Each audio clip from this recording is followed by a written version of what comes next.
일단은 이제 지난주가 시작할 때 요런 것들을 좀 보셨으면 한다라고 했던 게 아무래도 이제 미국 주택시장 계속해서 그 다음에는 이제 뉴질랜드 중앙은행 금리 결정하는 거 뭐 최근에 이제 선진국 중앙은행들이 모두 다 이제 금리를 빠르게 올려나가고 있죠. 역시나 이제 25bp 인상 예상했는데 뭐 답 말씀드리면 인상했고요. 미국의 신규 실업수당 청구 건수, 그러니까는 이제 고용 보자는 거고요. 미국의 물가 보자는 거고 하이라이트였죠. 이제 FOMC 회의로. 그러고서는 이제 미국은 추수감사절 때문에 하루 쉬고 하루는 반일만 개장을 했어요. 한국은 고사에 이제 금통위가 있었고요. 그 뭐 이제 사실 근데 이 이슈들을 모두 다 덮어버리는 이제 오미크론이 나왔죠. 예. 뭐 그런 부분들하고 그다음 뭐 연준 의장 인프라 법안 미중 관세도 보자고 했는데 연준 의장은 결정이 됐습니다. 요거 뒤에서 말씀을 드릴게요. 일단 이제 22일 월요일에는요, 주말 동안에 나왔던 뉴스가 중국에서 있었습니다. 중국 인민은행 금융정책위원이 현재 추세가 계속될 경우에 중국이 준 스태그플레이션, 불황 더하기 물가 상승, 인플레이션에 빠질 가능성이 매우 높다라고 얘기했습니다. 뭐 사실 이제 경고성이겠죠. 이렇게 되지 않아야 한다. 인 건데, 그런데 뭐 이런 단어 자체를 쓴다는 것 자체가 굉장히 좀 불경스러워 보인다 해야 될까요? 그런 게 있었고요. 그리고 우리나라로 오시면은 이제 우리 금융 지주가 마침내 이제 그 완전 민영화가 되었습니다. 그래서 여기 낙찰자 목록을 보시면은 뭐, 네, 좀 특이한 곳이 이제 아무래도 많은 분들이 기자분들도 이제 언론에서도 다루시는 게 두나무에서 가져갔다는 거. 그래서 이제 코인이 본격적으로 이렇게 메인 시장으로 넘어오는구나라는 거고, 그리고 이제 개인적으로 그냥 이제 얼라인 파트너스가 또 이렇게 지분을 취득하신 점 굉장히 축하를 드립니다. 네.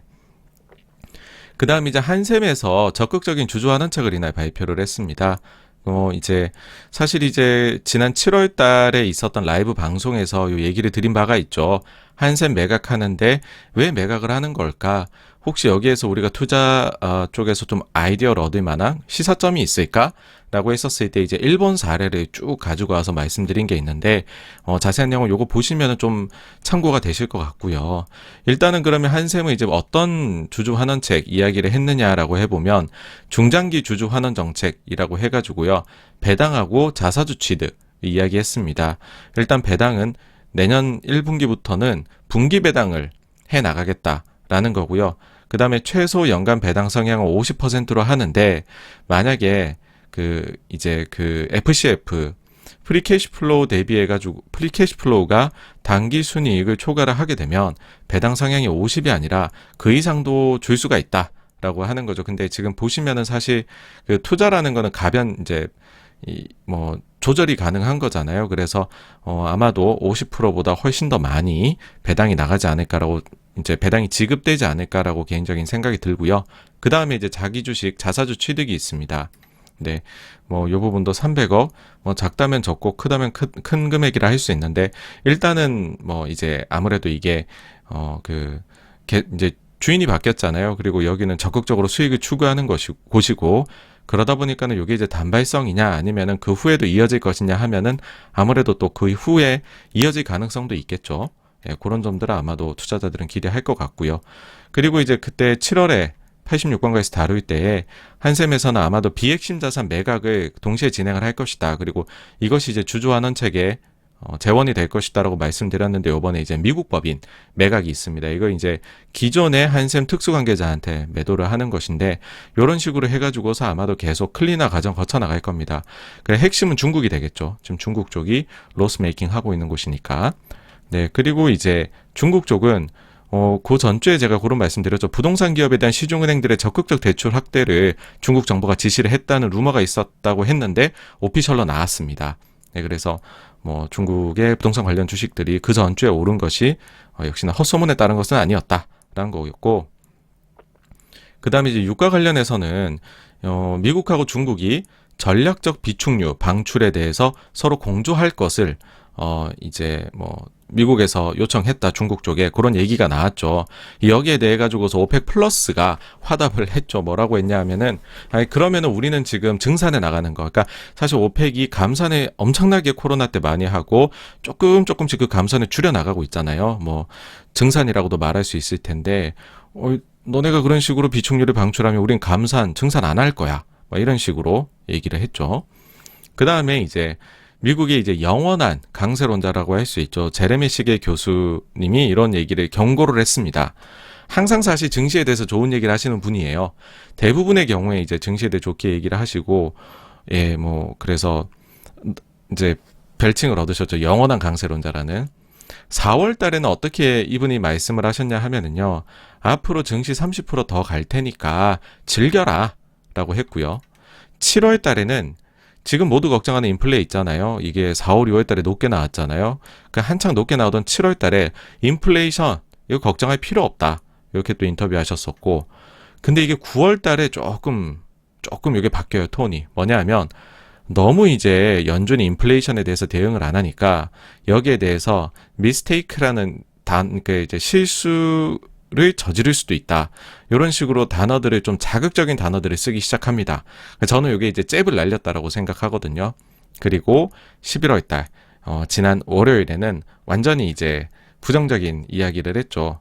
인플레이션에 대한 대응 속도가 너무 느리다. 사람들이 지금 내년 하반기 금리 인상 뭐 이런 얘기 하잖아요. 근데 영원한 강세론자라고 했잖아요. 근데 이분이 굉장히 매파적인 발언이죠. 내년 3월 중에는 금리를 올려야 된다. 그러니까 지금 인플레 대응 속도 너무 느리니 엄청나게 올리라고 주문을 했습니다. 영원한 강세론자인데요. 그 다음에 이제 요날 미국의 제롬 파월 의장이 연준 의장으로 재지명이 되었습니다. 이 이슈가 사실 이제 86권가에서는 굉장히 계속 뜨겁게 이제 주시하고서 바라보던 이슈인데 굉장히 늦게 됐죠. 굉장히 늦게 됐고 뭐 그래도 브레인하드가 된 것보다 저는 훨씬 낫다고 생각을 합니다. 그 불확실성을 제거하는 측면에서는 어쨌든 이제 바이든 대통령이 어떻게 보면 정배팅을 한 겁니다. 예, 그 파월 의장 그다음에 브레인하드를 부의장 무난한 선택을 했다고 보고요. 생각보다 근데 시장에서는 브레인하드가 의장이 될 수도 있다라고 생각을 했던 것 같아요. 그리고 이제 브레인하드에 대해서는 다들 또 좀 과도할 정도로 슈퍼비둘기라고 생각을 하고 있고 그래서 금리를 더 낮게 더 오래 유지를 해줄 것이라 생각을 했던 것 같아요. 그러다 보니까는 이제 파월이 됐네. 어이구 난 브레인하드로 배팅했는데 슈퍼비둘기가 아니구나 하니까 긴축인가 봐 해서 긴축에 대한 공포가 스물스물 살아나서 시장이 날 금리 많이 올랐고요. 증시는 떨어졌고 특히 성장주 금리에 민감하게 반응하는 성장주가 더 크게 하락을 했었습니다. 그리고 이제 파월 의장 재지명과 더불어서 이날 이제 그 2년 5년물 국채 입찰이 있었는데 미국에서요. 요 영향 때문에 이제 부진한 결과가 나왔습니다. 그래서 금리가 더 올랐죠. 그다음에 미국의 주택 판매는 이제 예상 대비 호조, 주택 시장은 굉장히 뜨겁다 지금도 인 거고요. 그래서 어쨌든 코스피는 이날 좀 올랐어요. 오랜만에 좀 좋은 모습 보였고 특히 이제 반도체 쪽이 사실 주 초반만 해도 굉장히 좋았죠. 이끌었는데 그래서 분위기가 좋을 것 같았는데 점점점점이죠. 그렇죠. 후반으로 갈수록 안 좋은 소리 많이 나와서 어쨌든 이제 글로벌로 봤었을 때는 이날은 파월이 모든 것을 설명하는 하루였다라고 할 수 있습니다. 보시면은 이제 다우는 플러스 지켰는데 나스닥 1.3% 빠졌죠. 금리는 거의 10bp가 올랐죠. 예. 그 달러는 강했습니다. 23일 화요일에는 이제 우리나라 삼성전자 미국의 20조 원 투자 계획 사실 이게 얘기 나온 지는 굉장히 오래됐죠. 근데 이게 이제 오피셜로 나온 거고요. 그 다음에는 이제 미국에서 전략적 비축유 방출을 실제로 결정을 내립니다. 디테일을 보니까 딱 이제 예상한 정도 시장에서 수준으로 나왔는데 미국이 5천만 배럴 그 다음에 동맹국들이 한국을 포함한 동맹국들입니다. 한국의 위상이 굉장히 올라갔음을 느낄 수 있죠. 한국, 일본, 인도, 중국, 영국 이 동참을 해서 약 한 3천만 배럴 정도로 지금 이게 확정된 건 아니고요. 예상이 되고 있습니다. 근데 이게 이제 유가가 그래서 잡히느냐 하니까는 지금 누 변이가 잡았죠. 잡긴 했는데 제가 요거 이제 그 전에 주초에 만들고 있었던 거라서 그대로 한번 말씀 그냥 드릴게요. 예. 제가 어떤 이제 생각 가지고 있는지 요 사안만 봤었을 때 누 변이 제외하고요. 이제 유가를 잡기 위해서 미국에서 인플레도 심하니까 전략적 비축유까지 굉장히 특별한 상황이 아님에도 불구하고 이거를 방출한다. 그러니까 오펙 플러스에선 반발을 하죠. 우리가 그러면은 증산해 나가는 거 지금 줄이겠다. 아니, 증산 안 하겠다. 그러면은 이제 일정이 어떻게 되냐. 당장 다음 주에 있습니다, 여러분. 다음 주 목요일에 월간 오펙 플러스 회의가 있어요. 여기서 이제 원래는 이제 매월 이제 40만 배럴씩 증산을 계속 해나가기로 했는데 이게 일단은 중단이 될 가능성이 있다는 게 얘기 나오고 있습니다. 제일 일단 얘기하는 거는 일단 한 2달 정도 중단해놓고 상황을 보자 이런 식이 나오지 않겠느냐 이고 여기에서 저희가 느낌 받은 거는, 야, 이거 인플레에 있어가지고서 미국이 되게 취약한 모습을 보이고 있다라는 겁니다. 왜냐하면 지난달 CPI가 6% 이상 나왔죠. 높게 나오니까 바이든 대통령이 에너지 가격을 바로 주범으로 몰아붙였단 말이죠. 사실은 광범위하게 올라가고 있는 건데 어쨌든 적을 잡았어요. 하나 주적을 하나 잡아놨고, 여기에 대해 가지고서 이제 우리는 최선을 다하고 있어란 정치적 액션을 한 거죠 지금. 근데 이런 비판이 나올 수밖에 없습니다. 아니, 상반기부터 계속 높았는데 바이든 대통령 되고 지난 1년 동안 사람들이 인플레 그렇게 우려를 할 때 뭘 했냐라는 거죠. 그리고 지금 쓰는 카드를 보니까 전략적 비축률 저거밖에 없나? 그런 거죠. 사실 유가를 당장이라도 잡을 수 있는 카드를 미국은 가지고 있습니다. 미국은 굉장히 강력한 카드를 가지고 있습니다. 근데 이거를 바이든 대통령이 쓰기는 어렵습니다. 뭐냐 하면 셰일 오일 개발을 재개하는 겁니다. 2008년도 금융위기 이후로요, 미국이 어떻게 이 위기를 슬기롭게 헤쳐나갔느냐에 대해 가지고서 어떤 사람들은 셰일 오일의 개발이 굉장히 큰 역할을 했다라고 얘기를 합니다. 이게 무슨 말이냐 하면은, 미국은 원래는 원유 수입 많이 해야 되죠. 많이 해야 되는데 셰일이 개발이 되고 미국이 산유량이 엄청나게 늘어나다 보니까 사우디아라비아를 제치고 세계 1등의 산유국이 되었습니다. 셰일이 한창 개발됐을 때에는. 그러다 보니까는 전 세계 원유가 흘러 넘치게 되고 유가가 그래서 매우 안정적으로 낮게 유지가 되겠죠. 그러다 보니까는 인플레도 낮게 유지가 되고 저금리 정책을 중앙은행이 더 오랫동안 사용할 수 있었던 배경이 됩니다. 그러니까는 미국의 신산업들 이런 데에 자금이 들어갈 수 있는 유인이 됐었던 거죠. 예. 그리고 또한 이제 중동의 정치적 중요도도 떨어지면서, 사실 중동의 미국이 뭐 군대도 보내고 이것저것 관여를 정치적으로 하게 되면 그만큼 또 손실이 날 수밖에 없어요. 여기다가 무기나 뭐 국방 비용이 엄청나게 들어가잖아요. 근데 여기에서도 미국이 발을 많이 뺄 수 있게 됐습니다. 그러면서 피보트 아시아 해가지고서 아시아 쪽으로 전략적 중요성을 옮겨버렸죠. 근데 모두가 아시다시피 셰일 개발이라는 거는 환경 파괴를 동반하게 됩니다. 환경 보호론의 기치를 내걸고서 당선된 바이든 대통령이 이를 용인하기는 어려운 거죠. 그래서 이미 개발 예정이었던 곳까지도 대부분 막힌 상황이고요. 이렇듯 이제 셰일 개발 없이 오펙은 단합돼 있는 거죠. 그러면은 오펙 플러스가 이렇게 감산 가지고서 쥐락펴락하는 거, 이 상황을 무너뜨리는 거는 제가 볼 때는 사실상 불가능이 아닐까라고 봅니다. 그럼 다음으로 그나마 쓸 수 있는 카드는 뭐냐라고 했을 때 외교적인 게 있어요. 바로 이제 이란에 대한 경제적인 제재를 완화를 하는 것이죠. 사실 오바마 때 완화했는데 트럼프가 이걸 뒤집어 버렸죠. 그래서 다시 제재를 가했죠. 그로 인해서 이란이 이제 공식적으로 원유 수출 금지국이 되었는데, 이란이 이제 제재에서, 사실 저는 바이든 대통령이 당선이 되면 이게 빠르게 진행될 거다라고 생각했습니다. 근데 아직까지도 간간무소식입니다. 연준 의장 선정 때도 봤겠지만은 바이든 정부에서는 좀 결정이 모든 게 좀 느린 것 같아요. 뭐 시진핑 이제 정상회담도 상당히 트럼프에 비해서는 늦게 된 것이었고요.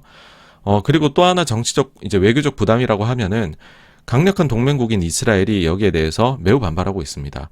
그래서 이것도 언제 될지 모르겠어요. 만약에 이래서 지금 유가가 오르게 된다면, 만약 가정하는 겁니다. 그러면요, 긴축 우려는 더 올라가겠죠.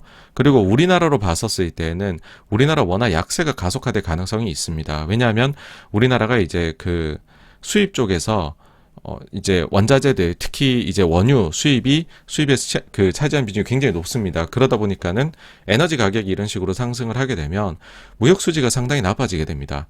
그렇게 되면은 사실 우리나라 환율 지탱해주는 제일 중요한 요소는 무역 수지 흑자가 많이 나는 건데, 그 부분에서 많이 좀 퇴색되겠죠. 그러면 워낙 약세가 이어질 수 있다는 거고요. 여기다가 조금 더 싸한 이야기를 추가로 드리자면, 여러분들 중국이 이미 9월에 한 차례 전략적 비축류 방출한 적이 있습니다. 근데 이때 유가가 안 잡혔어요. 그리고요, 지금 비우는 이 전략적 비축류는요, 뭔가 들어보셔도 굉장히 중요해 보이잖아요. 그러니까 이거는 일정 수준 이상 있어야 되거든요. 이렇게 방출한 거는 언젠가는 다시 채워야 됩니다. 더 높은 가격에 살지도 모르는 거죠. 다음으로 요즘 이제 핫한 시장이죠. 터키 리라화. 지금 쇼크가 계속해서 진행 중입니다. 이게 이제 달러 대비해갖고 터키 리라화를 보시면은요, 뭐 계속해서 리라화가 약세가 진행이 되고 있죠. 뭐 이렇게 표현하고 싶습니다. 저는 멍청한 대통령이 중앙은행을 장악하면 도대체 어떤 안 좋은 일이 벌어질 수 있는지를 우리가 실시간으로 관람하고 있는 중이다. 예. 그 다음에 미국의 7년물 이내 입차에 그나마 좀 호조를 보였습니다. 그래서 조금 시장이 안심하는 모습이었고요. 그리고 이것도 좀 약간 특이한 이슈여서 하나 가지고 와봤어요. 뭐냐면 베스트바이가 최근에 실적을 냈는데 시장이 예상한 것보다 부진하게 나왔어요. 그래서 이제 요거 어닝콜을 좀 보니까는 이런 게 있더라고요. 제일 주요하게 봤던 게 마진율이 하락을 한 것, 요거더라고요. 여기에 투자자들이 실망을 많이 했어요. 그래서 당연히 그러면은 이제 Q&A 때 질문 나오겠죠. 애널리스트 분이 왜 매출 총이익률이 축소되었느냐, 이유가 무엇이냐라고 하니까 회사가 대답한 것이 제가 느끼기엔 굉장히 의외였습니다. 바로 이제 첫 번째 이유로 든 것이 조직적인 소매 범죄가 증가했기 때문이다라고 했습니다. 아니, 그럼 도둑질이 증가했다.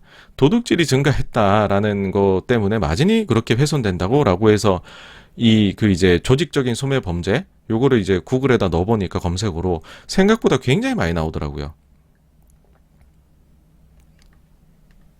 그러면서 여기 보시면은 이 팬데믹의 영향으로 인해 가지고서 이런 조직적인 범죄, 그러니까 떼도둑이라고도 할 수 있죠. 뭐 무리지어서 도둑질하는 거, 이게 지금 미국에서 굉장히 많이 늘어나고 있다라는 겁니다. 이제 다른 이제 유통인 크로거 같은 경우에 이미 보니까는 2분기 실적 발표에서 이걸 언급을 했더라고요. 본인들의 마진 감소의 이유 중에 하나는 도둑질이 증가하기 때문이다. 이게 지금 뭐 2, 3분기만의 일이 아닙니다. 최근에도 기사가 보니까는 나와요. 차 25대 습격, 루이비통 백 털어갔다. 이게 지금 그 백화점의 샘플 안에 퇴근 시간쯤에 갑자기 80명의 강도단이 내려가지고서는 그 직원 2명이 그 물건 옮기고 있는데 그게 다 털어갔다 그러더라고요. 지금 여기 보니까 루이비통, 버버리, 에르메스 뭐 이런 데들이 지금 피해자라고 하는데, 그러니까 코로나라는 게 바꿔놓은 세상의 풍경이다라고 생각을 합니다. 그러니까는 먹고 살기는 힘들죠. 뭐 직장 좋은데 구한 사람들이야 집에서 편하게 일을 할 수도 있고, 뭐 그런 보건의 그런 이제 코로나 걸릴 위험을 줄여나가면서 살아갈 수 있겠지만, 거기다 주식 코인까지 잘하면 완전 부자가 되죠 또. 근데 그러지 못하는 사람들은 이제 밀려나는 거죠. 밀려나는데, 근데 보조금이 원래는 주당 600불씩 추가로 더 주던 것을 300불로 줄이고 이제는 그걸 또 없애버리고, 그러니까는 야 이거 뭐 안 되겠다, 먹고 살기 힘든데 약탈이나 좀 더 해야겠다, 예, 그런 것들까지도 나오는 것 같아요. 그래서 생각보다 그 상처가 깊다는 거, 예, 이고요. 어쨌든 요날은 그래서 보시면은 역시나 이제 그 전일의 파월 임명의 여진이 이어졌습니다. 금리는 좀 올랐고요. 다우는 오르는데 나스닥은 빠지는. 수요일로 가면은 뉴질랜드 금리 인상했고요. 예상대로. 미국에 요게 좀 서프라이즈였죠. 신규 실업수당 청구 건수가 예상치가 26만인데 발표치가 20만도 안 나왔어요. 무려 52년 만의 기록이다라고 합니다. 고용시장이 끝내주기 좋다는 거죠. 네. 근데 이게 반대로 시장에는 안 좋죠. 고용이 이렇게 잘 나오면 연준의 긴축의 시계는 더 빨리 돌아갈 수밖에 없는 거거든요. 그 다음 이제 미국 보시면은 PC 물가 나왔는데, 일단은 CPI가 사실은 서프라이즈가 나와서 혹시 PC도 서프라이즈 나오는 거 아니야 했는데, 그래도 예상치를 넘진 않았습니다. 예상치만큼 나왔고, 근데 절대 수치는 높죠. 4.1%니까. 그래서 전년 동월비로 봐서는 1991년 이래 최대 폭의 상승이었다라는 거고, 여기에 추가로 그 전달의 기록이 0.1%포인트 소폭 상향 수정이 되어서 여전히 고공행진하는 우리가 PC 물가 보고 있다. 예, 그렇고요. 그 다음에 이제 미국 연준 보시면은 이제 데일리라고 지역연준 총재인데요. 요분 같은 경우는 올해 투표권을 가지고 있습니다. 근데 지역연준 총재는 투표권 로테이션 한다고 말씀을 드렸잖아요. 내년에 없어요. 근데 어쨌든 올해 12월 다음 회의는 갖고 있단 말이죠. 이분이 비둘기입니다. 지금 현재 지역연준 4표 중에서 2표는 비둘기, 2표는 맨데 그 2표의 비둘기 중에 한 분이거든요. 근데 요분이 매파적인 발언을 합니다. 뭐냐 하면 고용호조, 높은 소비자 물가 이런 상황이 이어진다면 테이퍼링을 빠르게 하는 것을 지지한다라고 얘기했습니다. 그러면서 더 구체적으로는요. 데이터가 굉장히 중요하다. 데이터의 중요성을 언급했고, 다음 달 초와 중순에 발표될 월간 고용지표, 그 다음에 소비자 물가지표, 요거의 중요성을 강조를 했습니다. 반대로 얘기하면 요게 만약에 고용이 좋게 나와버리고 물가가 높게 나와버리면은 테이퍼링의 속도를 가속하자는데 이제는 비둘기도 가담한다는 거죠. 하여튼 저는 뭐 개인적으로 멘트들이 이분이라는 것 자체, 그 다음 멘트들 여기 인상적이었습니다. 예. 그 다음 이제 미국의 11월 FOMC 회의록이 공개가 됐는데 생각보다 좀 더 매파적이었어요. 요거는 따로 떼가지고서 요 다음 두 번째 꼭지에서 말씀드릴 거고요. 어쨌든 요 날은 이제 그래도 뭐 그런 건 있었던 것 같아요. 11월 FOMC 회의록이 매파적이면 어떡하지 했는데, 아이, 그래, 뭐 매 맞고 가지 뭐 해서, 역시나 사람들이 소문에 미리 팔다가 막상 이제 FOMC 회의록이라는 공개라는 뉴스가 나오자, 그래, 이 정도면 뭐 그래도 우리 감내 가능하잖아 라고 하면서 오히려 시장이 내리다가 반등을 보였었던 그런 하루였습니다. 25일 목요일로 가게 되면 한국금통이 예상대로 금리를 인상을 했고요. 그리고 내년 초 추가 인상을 강력하게 시사를 했습니다. 내년 1분기 추가 금리 인상 배제 못해 라고 이주열 총재께서 이야기를 하셨고요. 그러다 보니까는 사실 이게 이제 채권을 전문적으로 지금 하시는 분들 입장에서는 당연하게 여겨지신 사안들이에요.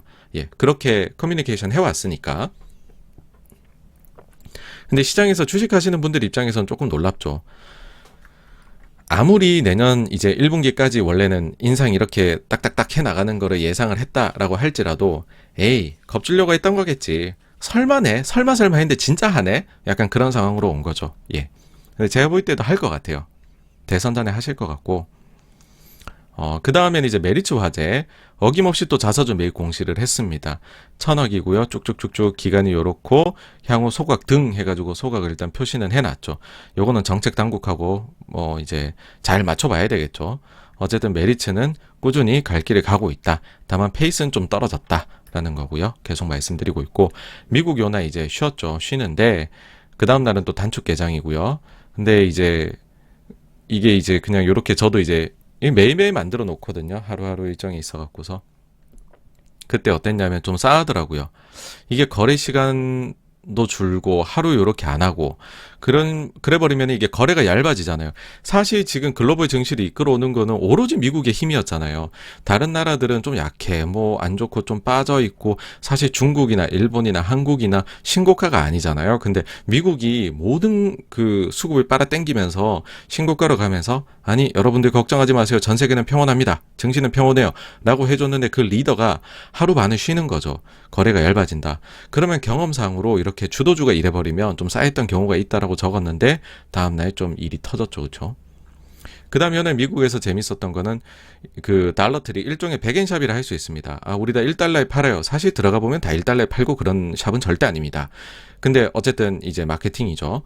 여기가 35년 만에 1달러 가격 정책 포기를 합니다. 우리 이제 표시 가격을 25% 올린 1달러 25센트로 하겠습니다 라고 하는 거죠. 인플레 영향이 백엔샵에도 영향을 미치고 있다는 거 말씀드리고 싶고요.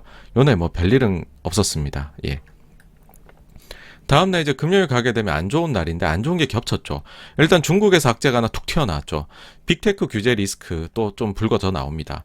디디 추싱에 대해 갖고서 중국 당국이 뉴욕 증시 자진 상장 폐지를 요구했다는 소식이 나오면서 중국의 빅테크 주식들이 또 하염없이 그냥 흘러내립니다.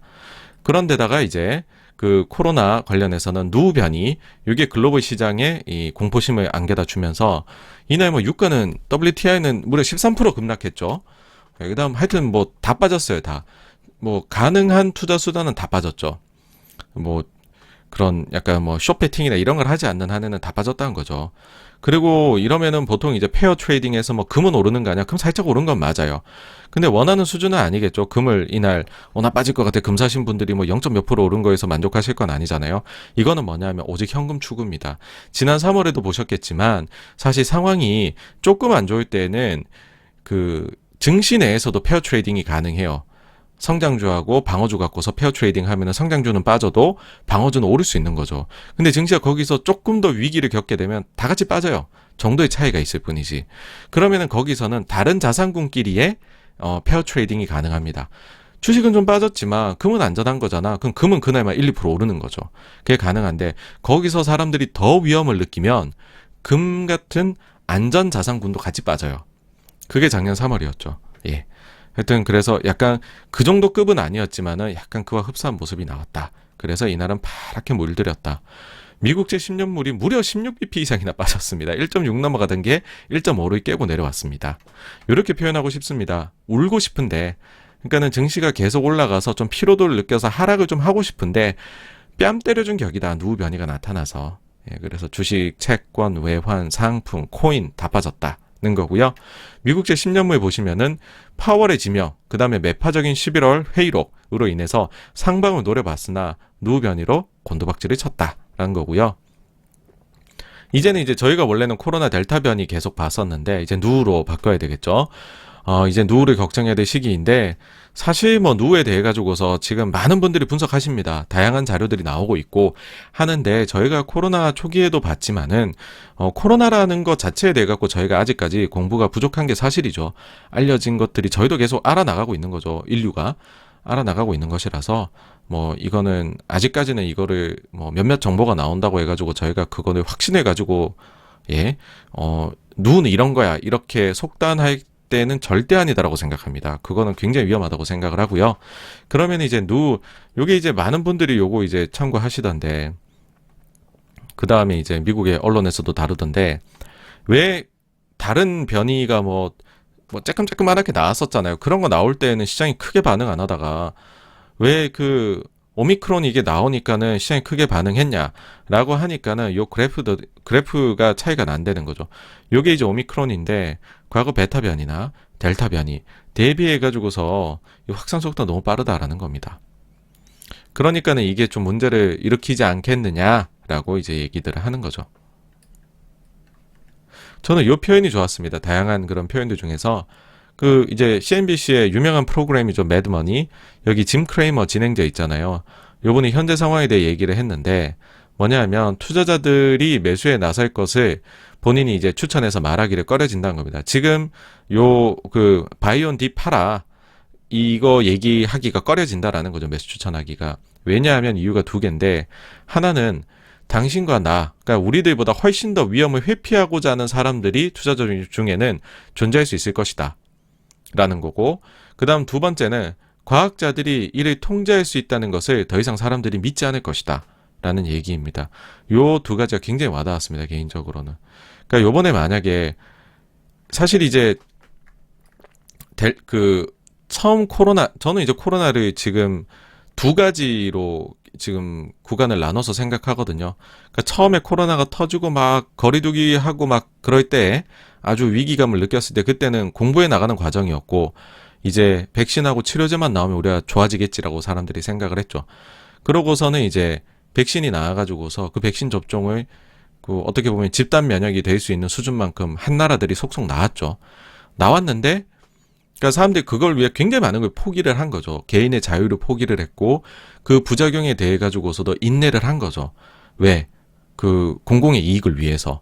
그런 것들이 참아왔는데 만약에 근데 요번에 누 변이가 와가지고서 이거는 델타 때가 제일 심한 줄 알았는데 이게 더 심해요. 그러면서 또 조심하셔야 되고요. 이거는 새로운 백신을 맞으셔야 되고 이거를 위해 가지고서 특별히 디자인된 부스터샷을 새로 맞으셔야지 내려갑니다. 이런 식으로 어떻게 보면 과학자들이 계속 말을 바꿔 나간다라고 국민들은 느낄 수 있다는 거고 이렇게 돼버리면 지난 2년여 동안 사람들이 감내했었던 그런 것들 또다시 감내할 수 있을까? 반대하는 사람들이 많이 늘어나지 않을까라는 우려가 됩니다, 사실.